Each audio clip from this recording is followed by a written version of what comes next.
अपने वीएलई भाइयों से और सीएससी के जो, जैसा दिनेश त्यागी सर ने बोला, जो आंदोलन है उससे जुड़े सभी लोगों से मिलने के उद्देश्य से आया था।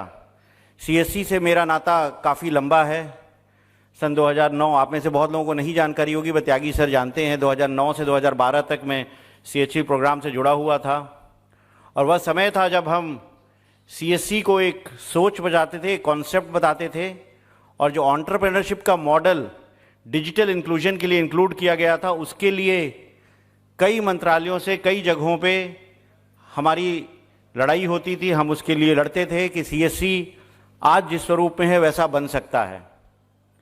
जब से डिजिटल इंडिया या नेशनल ई गवर्नेंस प्रोग्राम बना था भारत का, और जब तमाम डिजिटल प्रोग्राम्स की संरचना की गई थी, तब यह सोचा गया था कि डिजिटल इंक्लूजन इसका अहम हिस्सा होगा।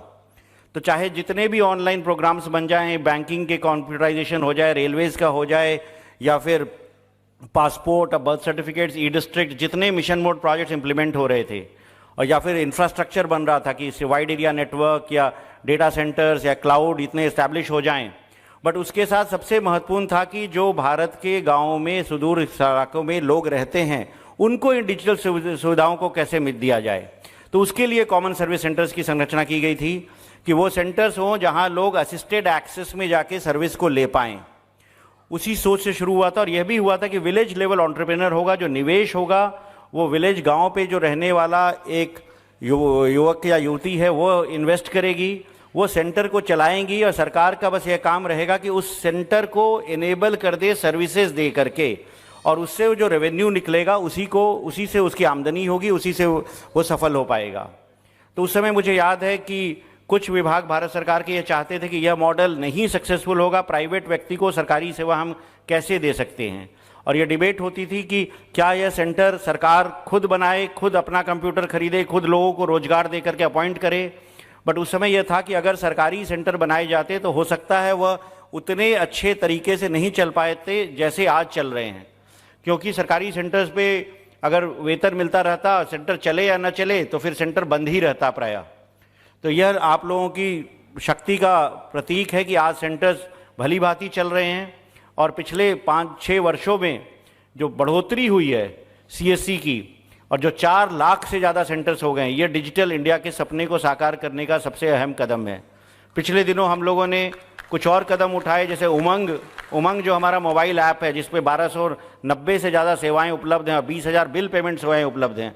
उमंग सर्विसेज को भी हमने एक एमओयू करके सीएससी को उपलब्ध कराया है कि उमंग पे जितनी सेवाएं उपलब्ध हैं वो हर कॉमन सर्विस सेंटर पे उपलब्ध होंगी बगैर किसी शुल्क के। भारत सरकार की तरफ से कोई शुल्क उसमें नहीं लिया जाएगा। जो सेवा सीएससी ऑफर करेगा उसके लिए उसके जो सर्विस चार्जेस हैं, उसके लिए जो प्रिंट आउट लेने के या किसी डेटा के चार्जेस हैं वो अलग होगा। बट भारत सरकार की तरफ से ये सेवाएं निःशुल्क सीएससी को उपलब्ध कराई गई हैं। इसी की तरह से भारत सरकार की तरफ से मैं कह सकता हूं कि डिजिटल इंडिया कॉर्पोरेशन या नेशनल ई गवर्नेंस डिवीजन जितनी सर्विसेज ऑफर कर रहा है, चाहे वो हेल्थ के संबंध में Ayushman Bharat digital health mission की होंगी, या एनडीआर जो एजुकेशन की होंगी, या आने वाले समय में एग्रीकल्चर की सर्विसेज होंगी, लॉजिस्टिक्स की सर्विसेज होंगी, यह सब सीएससी के माध्यम से ऑफर की जाएंगी, और सीएससी ही इन सभी योजनाओं को सफल बनाएगा। वरना सिर्फ हार्डवेयर लगाने और सॉफ्टवेयर लगाने से कोई डिजिटल सर्विस इनेबल नहीं होती है। जब तक उसको लास्ट माइल को पे जाकर के कोई गांव के व्यक्ति को सेवा न उपलब्ध कराए, तब तक वो सेवा सफल नहीं हो सकती है। तो सीएससी हमारे बहुत अहम पार्टनर्स हैं। मैं सभी सीएससी बंधुओं को, वीएलईज को और सीएससी से जुड़े सभी अधिकारियों को, कर्मचारियों को बधाई देता हूं, और उम्मीद करता हूं कि आज़ादी के अमृत महोत्सव पे आज जो हम कार्यक्रम कर रहे हैं, अगले 25 वर्षों में हम सीएससी को ऐसा कर देंगे कि भारत का हर व्यक्ति सीएससी की कोई ना कोई सेवा जरूर ले सका हो। तो बहुत बहुत धन्यवाद, बधाई, थैंक यू।